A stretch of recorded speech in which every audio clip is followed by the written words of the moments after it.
Imagine opening a heavy wooden door on a hot summer afternoon in 1880.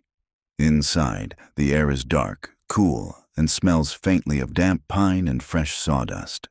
Sitting in the corner is a large oak chest lined with zinc. Inside that chest rests a 50-pound block of natural ice, slowly melting into a copper tray below. Preserved beside it are milk, butter, and fresh meat. To a modern observer, this scene might look like a primitive, temporary setup. But in 1880, that zinc-lined chest was a technological marvel.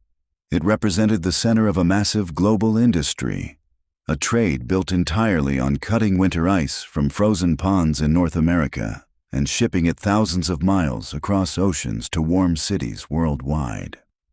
Hello, my friend. Welcome back to Origin Stories. Today, I want to tell you the story of how humanity learned to keep food cold before electricity existed, and how a dangerous natural resource trade transformed into the invisible cooling machines we rely on today.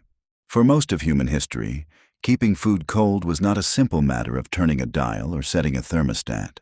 It was an ongoing, exhausting battle against heat, humidity, and natural decay. Without continuous cold, fresh milk spoiled in hours, meat decayed within a day, and summer diets were restricted strictly to what could be harvested or slaughtered immediately. To delay this decay, early human societies developed passive cooling techniques tailored closely to their specific climates. In dry, arid regions like ancient Egypt, Persia, and parts of the Mediterranean, communities relied on evaporative cooling. They filled porous clay pots with water and placed them on rooftops during dry, clear nights. As dry night breezes swept across the damp clay, water evaporated from the outer surface. This process pulled thermal energy away from the pot's interior, cooling the liquid inside even when ambient daytime temperatures remained high. In mountainous or northern regions, communities relied instead on winter thermal storage. Ancient Romans built deep underground pits, packed them densely with mountain snow collected during winter, and insulated the snow with layers of straw and branches. Wealthy households used these snow pits to chill wine and preserve delicate foods into the warmer months. By the medieval and early modern periods in Europe and North America, rural agricultural communities had standardized another passive solution: the root cellar.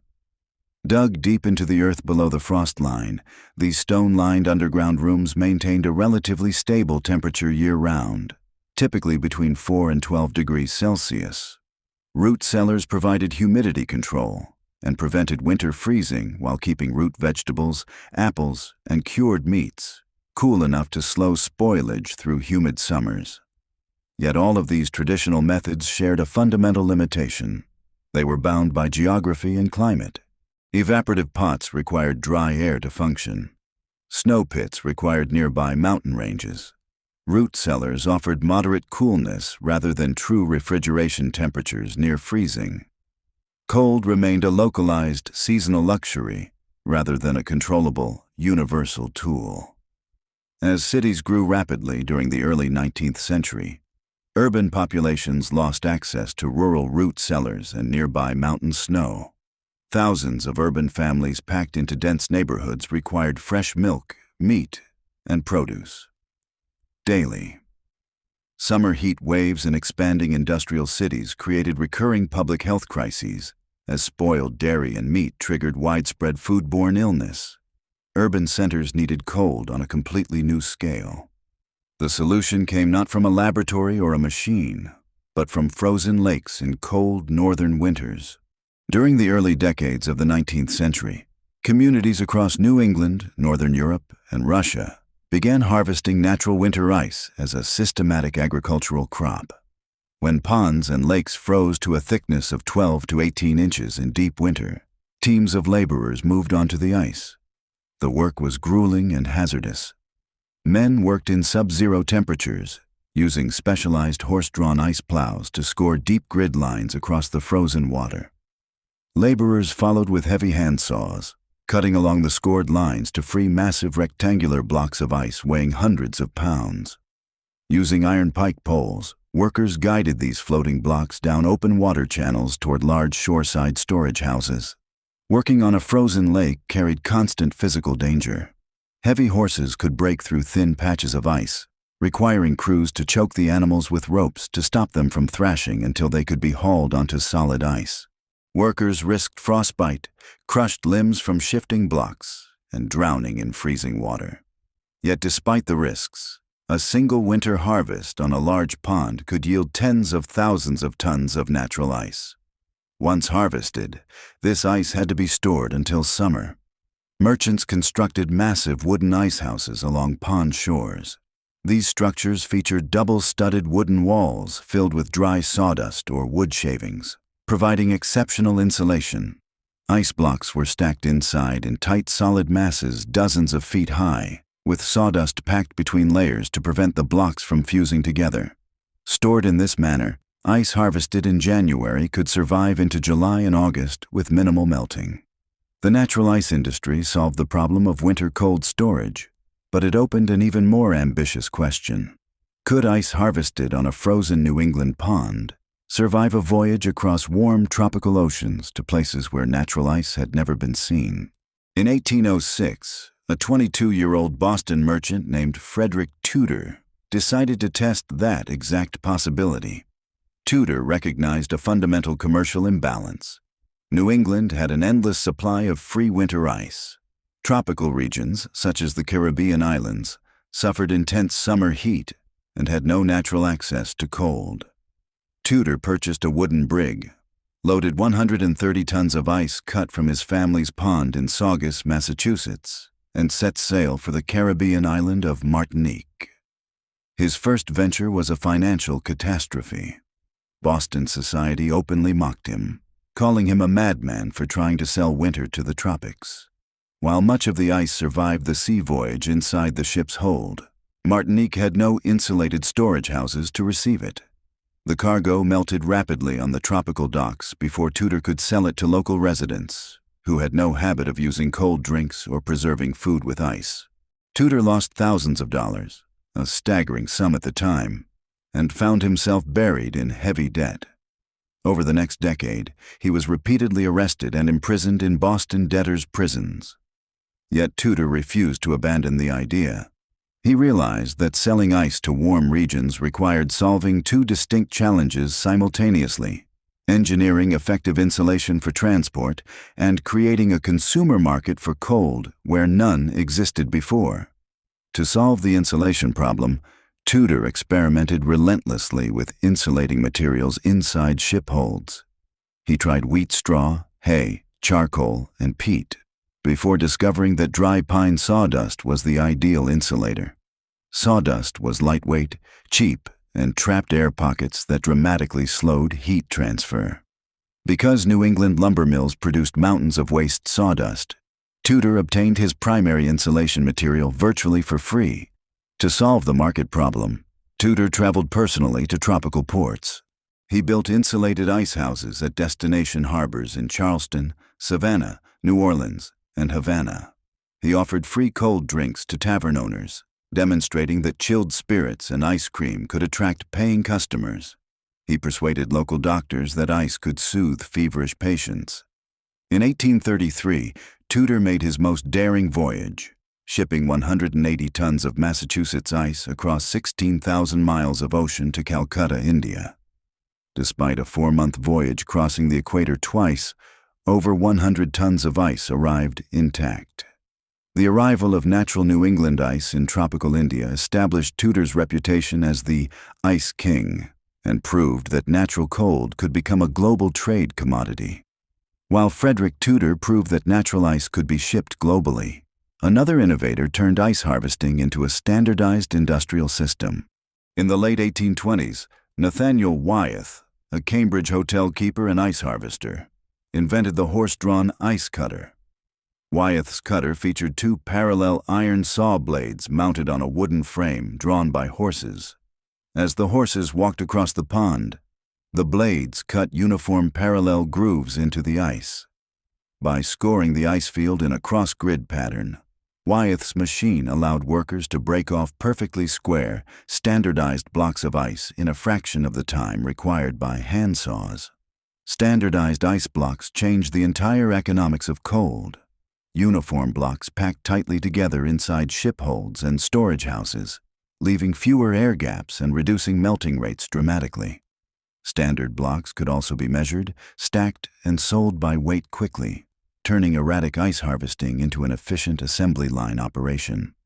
By the 1850s, the natural ice trade had expanded into a vast industrial network. Tens of thousands of workers harvested millions of tons of ice each winter from ponds in Massachusetts, Maine, and New York. Fleets of wooden ice ships carried cold cargoes to the American South, the Caribbean, South America, India, and Australia. As natural ice became cheaper and more abundant, it moved out of luxury taverns and port warehouses and entered ordinary urban homes. This domestic shift was enabled by a new household furniture piece, the domestic icebox. First patented in the United States in the early 19th century and widely produced by the 1840s, the icebox was a heavy wooden cabinet insulated with sawdust, cork, or mineral wool. Its interior featured zinc or tin lining to prevent water damage. The icebox operated on simple gravity convection. A large block of natural ice sat in a top compartment. Because cold air is denser than warm air, cold air dropped from the ice chamber into the food storage compartments below, absorbing heat from milk, meat, and butter. As the air warmed, it rose back toward the ice, creating a continuous natural circulation cycle. The melting ice drained through a small tube in the bottom into a drip pan placed beneath the cabinet. The icebox transformed urban domestic life. For the first time, city households could keep milk fresh for days, store fresh meat safely, and serve cold drinks in high summer. However, the icebox required constant human maintenance. The drip pan beneath the cabinet filled continuously with meltwater and had to be emptied daily. If a homemaker forgot to empty the pan, water overflowed onto kitchen floorboards, causing rot and mold. More importantly, the icebox depended entirely on daily or bi-weekly ice deliveries. Urban ice companies established intricate delivery routes through cities. Icemen drove heavy horse-drawn wagons loaded with sawdust-covered ice blocks through city streets. Households placed cardboard cards in their front windows, displaying numbers, such as 25, 50, or 75, to signal to the iceman how many pounds of ice were needed that morning. The iceman would climb onto his wagon, use a sharp iron ice pick to score a block to the requested weight, hoist the dripping block onto his shoulder using heavy iron tongs, and carry it up flights of stairs directly into the kitchen icebox. By the late 19th century, urban populations in North America and Western Europe had become thoroughly addicted to this daily ice infrastructure. Supermarkets did not yet exist. Fresh food distribution depended entirely on a continuous supply of natural frozen lake ice. Then, in the late 19th century, the entire system collapsed. The natural ice industry suffered from two fatal vulnerabilities: weather variability and industrial pollution. Because the industry relied entirely on natural winter freezes, a mild winter meant a devastating harvest failure. In 1889 and 1890, North America and Europe experienced an unusually warm winter. Ponds across New England and New York failed to freeze to commercial thickness. The result was the catastrophic ice famine of 1890. Ice stocks plummeted, and prices soared overnight by several hundred%. Breweries, meatpacking plants, dairies, and ordinary city households faced immediate shortages. Fresh food spoiled rapidly. Milk supplies failed, and urban meat prices spiked. Compounding the weather crisis was a growing environmental threat. As 19th century industrialization expanded, rivers and ponds near major cities became severely contaminated with sewage, chemical waste, and agricultural runoff. Ice cut from polluted rivers like the Hudson or the Chicago River carried cholera, typhoid, and dangerous bacteria trapped inside the frozen blocks. When meltwater from contaminated ice mixed directly with food or drinks in domestic ice boxes, consumers fell ill. Public health officials began issuing urgent warnings against using natural pond ice in food and drinks. The natural ice trade, once celebrated as a clean, natural industry, was suddenly seen as expensive, unreliable, and dangerous. The crisis of 1890 made one reality overwhelmingly clear. Society could no longer rely on frozen lakes for cold. Cold had to be produced artificially, on demand, wherever and whenever it was needed. The search for artificial cold was not new. For decades, inventors had experimented with mechanical principles to create cold through physical chemistry. The foundational principle behind mechanical cooling is vapor compression thermodynamics. When a volatile liquid evaporates into a gas, it absorbs heat from its surrounding environment. When that gas is compressed back into a liquid under high pressure, it releases the absorbed heat. By cycling a volatile fluid continuously through evaporation, compression, condensation, and expansion inside a closed loop of pipes, a machine can continuously move heat out of an enclosed box and dump it into the surrounding room. In 1834, an American inventor living in London named Jacob Perkins built the first functioning closed-loop vapor compression refrigeration system. Perkins used ethyl ether as his volatile liquid refrigerant. While his hand-operated machine successfully produced small amounts of ice, it remained a laboratory prototype and was never commercialized. In the 1850s, a Scottish-born Australian journalist named James Harrison developed the first commercially viable mechanical ice-making machine. Harrison had moved to Geelong, Australia, where he noticed how expensive imported natural ice was for local breweries and meat exporters. Using ether as a refrigerant, Harrison built large mechanical compressors powered by steam engines. His industrial plants produced tons of artificial ice daily, selling cold directly to Australian breweries and meat processing facilities. In Germany, engineer Carl von Linde developed an even more efficient mechanical refrigeration system in 1876 using ammonia. Linde's ammonia compression machines were quickly adopted by major European and American breweries, which needed precise temperature control year-round to ferment lager beer consistently. By the 1890s, industrial mechanical refrigeration had matured. Factories no longer needed frozen ponds. Steam-powered compressors produced massive artificial ice blocks inside city factories and cooled giant industrial storage vaults.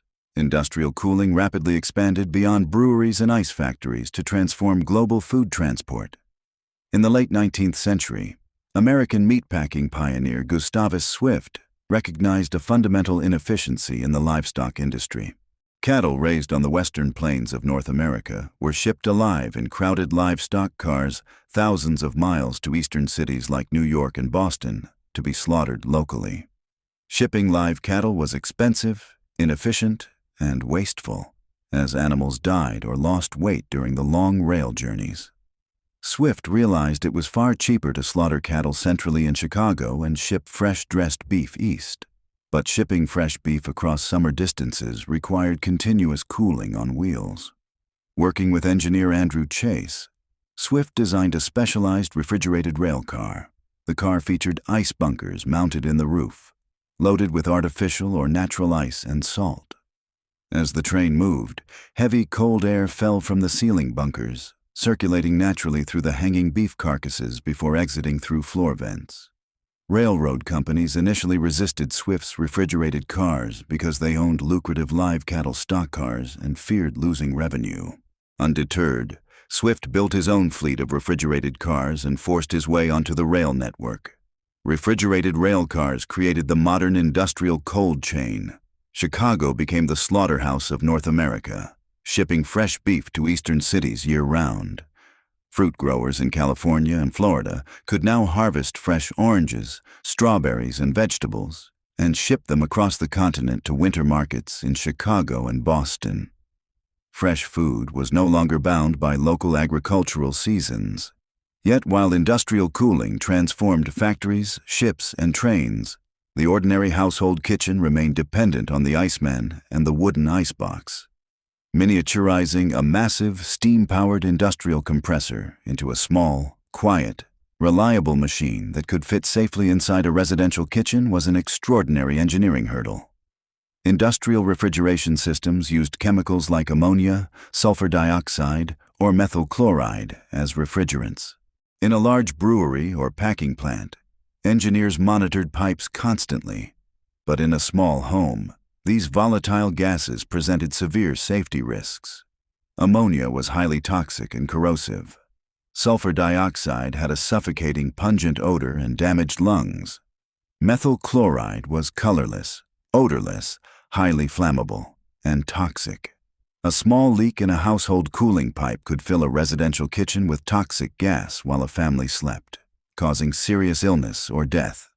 In 1913, American engineer Fred W. Wolfe introduced the Domeur, domestic electric refrigerator, one of the earliest electric cooling units designed to sit on top of an existing wooden icebox. Over the next decade, companies like Frigidaire, Kelvinator, and General Electric introduced early integrated electric home refrigerators. These early domestic electric fridges were extremely expensive. In the 1920s, an electric home refrigerator cost between $500 and $1,000, more than a new Model T Ford automobile. They were noisy, mechanical, and required frequent servicing by trained technicians. Worse, high-profile accidents involving leaking methyl chloride and sulfur dioxide refrigerants made headlines in the late 1920s. Public fear of toxic leaks threatened to stall domestic adoption of electric refrigerators before the appliance could conquer the mass market. Refrigeration manufacturers realized that if electric cooling was ever to replace the wooden icebox completely, they needed a new refrigerant, a chemical compound that was non-toxic, non-flammable, non-corrosive, stable, and cheap to produce.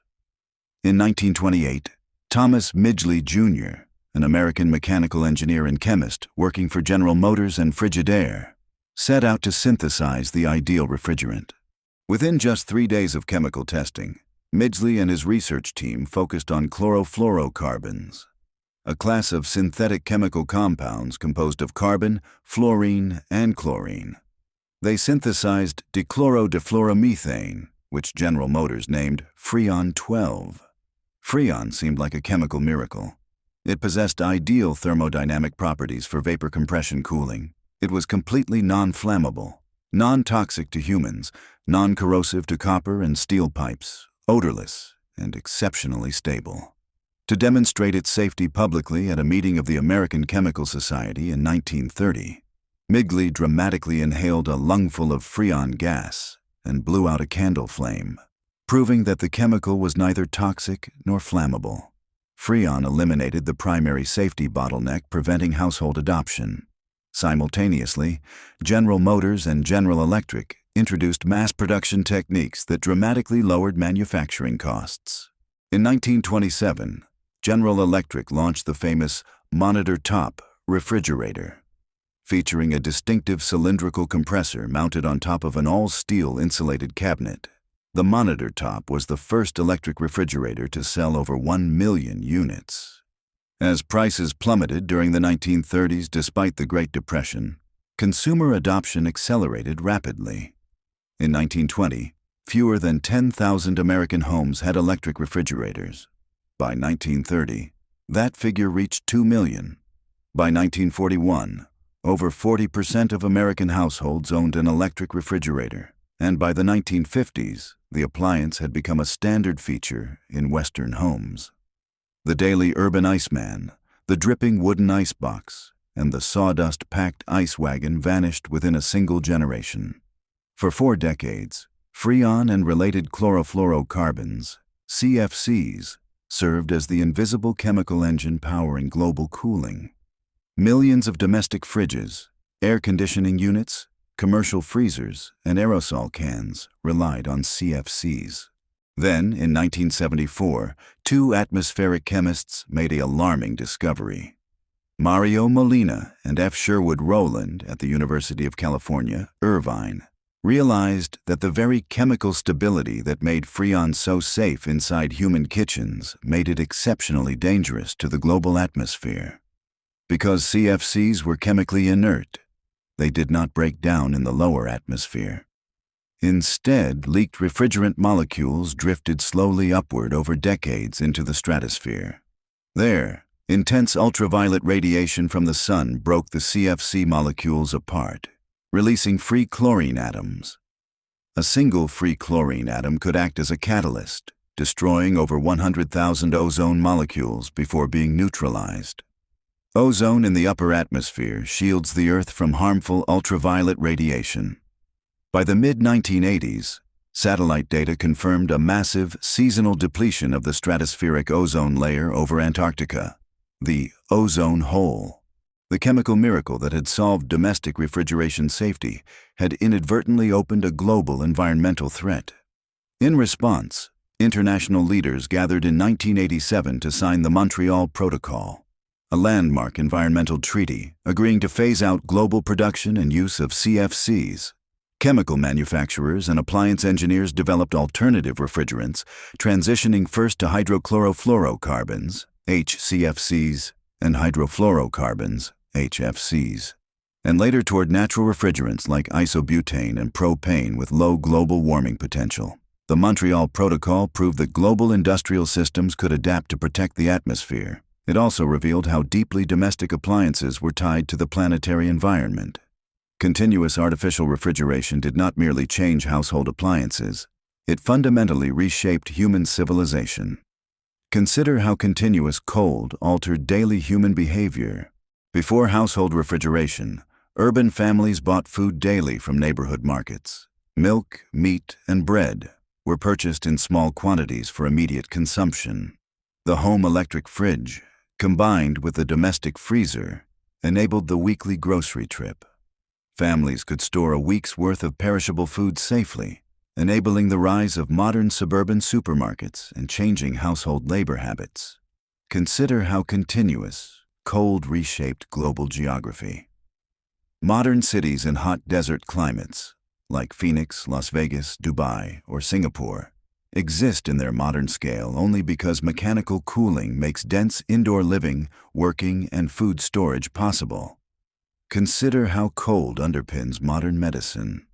The global distribution of life-saving vaccines, biological medicines, blood products, and organ transplants relies entirely on an unbroken temperature-controlled supply network, the medical cold chain.